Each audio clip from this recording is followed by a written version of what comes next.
Alright guys, this is Andrew and welcome back to the 16th episode of the Wednesday wInbox series, sort of like a mailbox series that I do every week, usually, I hope.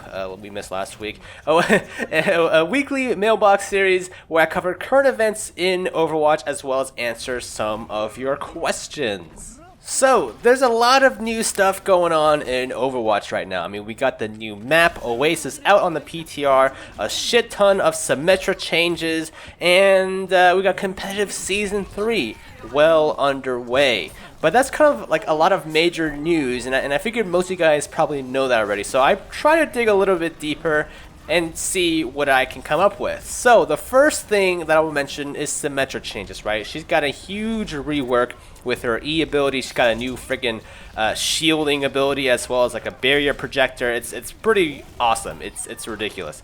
Now, of course, everyone's really excited to see the new Symmetra changes on live servers, especially the console players out there. Poor you guys, because you guys don't get to see the nice, awesome PTR changes. But Jeff Kaplan did say, well, he didn't really say much, but 2 days ago, he said, we want to keep testing Symmetra on the PTR for a bit still. So this was in response to someone asking when she'll go live. It's an incredibly vague answer, but I kind of hope that they release it sooner rather than later, though I can see why they're holding back. I mean, these are pretty major changes, and if she gets released too soon without proper balancing, it could mess up Season 3 competitive meta. Typically, what we've seen in the past is PTR changes go live within like a couple weeks-ish, maybe 1 week if we're lucky. So I can see that these Symmetra changes will take a bit longer than usual to go live.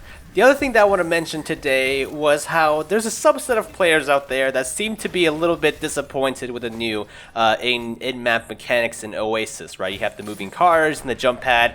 People were kind of expecting those features to be more in the forefront of the map. This post on the Blizzard forums kind of expressed how they want the jump pads to be more like in the middle of the map instead of off to the side, and same kind of goes to the cars. And the jump pad itself, I mean, it launches you straight up. It's not like a directional pad that shoots you in a particular direction. Nothing like what you would see in, I don't know, Borderlands, for example. Borderlands 2, for example. So, I mean, some players are kind of bored by this because they're thinking, all right, we could have just put in stairs or something. It's pretty tame. And that's just kind of the approach that the design team at Blizzard wanted to do. Jeff Kaplan even responded saying, good feedback. We did want to overdo things at first. We'll take the feedback into consideration with future jump pads and maps. Now, to me, I mean, implication-wise, I think this means that they're not going to be changing Oasis that much. I don't know. I mean, just the way he says future jump pads and maps, that kind of tells me that Oasis, the way it is, not going to be like switching around where the roads and cars go. It's pretty much going to be the same. This is just sort of their tiptoeing into newer, different mechanics. I guess for me, I'm personally fine with how the jump pad and where the cars are located are. Like, I guess I'm more enamored with how beautiful Oasis is.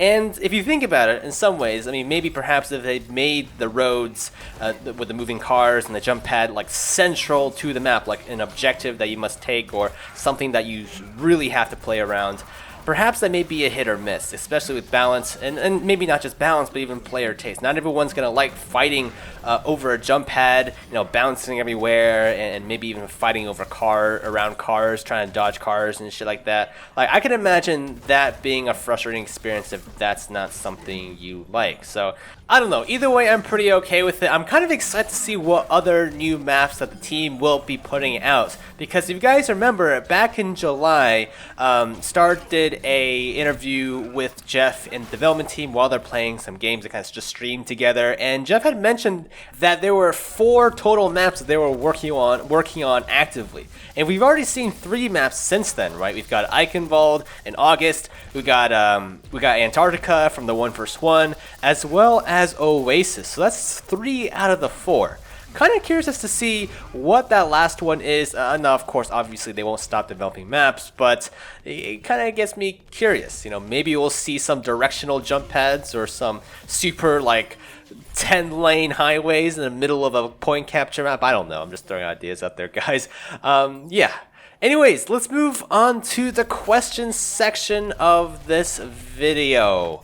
If you guys have any sort of questions you want me to answer for next week, be sure to leave them down in the comments section below. Just type Q&A in your question. You can ask me anything. It doesn't have to be about Overwatch. It can be about my personal life, though I may or may not answer those. And yeah, just fire away. All right, the first question is coming in from Earn S. And his question is, do you think Seagull is the best? I'm assuming best at Overwatch. I believe he was like a TF2 player before this, and he is very, very skilled. No one's going to deny that. He's amazing. He's kind of, in some ways, what inspired a lot of people to play Genji. He's that pro Genji that everyone wants to be. However, I don't know if he's like the best, like the best player in the world, right? I think what Seagull has going for him is an enormous amount of skill, coupled with the fact that he's very charismatic and fun to watch. Right? He's very easygoing, kind of outgoing. He misses some handshakes and things like that, but you know, I would say he is very good at what he does. The next question is coming in from Raf Plays. Q&A, what do you think about Doomfist? What do I think about Doomfist? I'm really excited, to be honest. Like, he is, I believe he was supposed to be like a throwaway name in the original Overwatch trailer, but he ended up being fleshed out to be this sort of mysterious character that Blizzard keeps hinting at. I made a whole video about him. If you guys haven't checked it out yet, I'll link it up here in the, well, down there in the description. I'll put up a link on the screen as well. So be sure to check out all the stuff that I know about Doomfist. It's kind of worth a watch, I would say. The next question is coming in from... I've already answered this question, Pan. I've already answered this. I'm not going to answer that. Hungry Bean asks, do you have any siblings? And if so, how old are they? I have a younger sister, and she is, I think she's like 3 or 4 years younger than me. I know, it depends on the month. Certain months she's 3 years younger than me, and certain months she's 4 years younger than me. But yeah, I got a younger sister. Audio Phoenix asks, what is your go-to food of choice? Oh man, this is a tough one. I love like anything with noodles, like pasta. It doesn't have to be Italian pasta. It could be like Japanese noodles, Chinese noodles, anything with mac and cheese. I'll take mac and cheese any day. Holy shit, I just love anything with noodles. Sushi is also great too. I'm kind of a weird mix between like pasta and sushi. Those are sort of the categories I like. So you can imagine I enjoy a lot of Japanese food. I absolutely love Japanese food. Colcast Varkin asks, why is your name Candy Roo?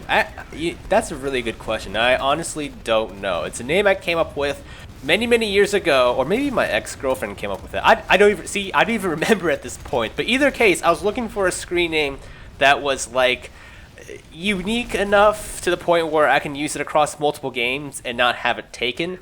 And for some reason, I want to say my ex-girlfriend called me Candy, because my name is Andrew, like Andy, so it became Candy. I don't know why my name is Candy. It just is. Holy shit, guys! I'm just realizing that you guys asked a bunch of questions, so I'll probably tackle these for next week as well. But the last one, we're just gonna go for one last one here. Harry 10K. Smiley face. Q&A, Subway or McDonald's? Oh man, that's not even a contest, man. McDonald's. Why would you even ask me that? Subway.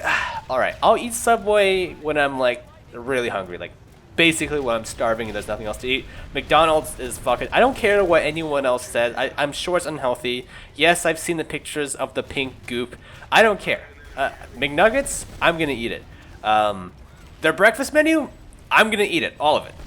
Yeah, the iced coffee's great. I like McDonald's. Don't eat it too much, kids. Okay, it's not good for you. It's not good for you. Don't be like me.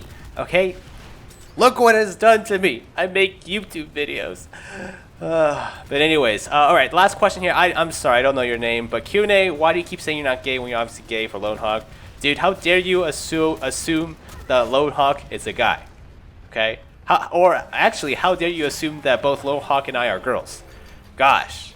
Jesus, you know Lone Hawk is a hermaphrodite, all right? You know he's a little sensitive, so gosh, you shouldn't be asking questions like this.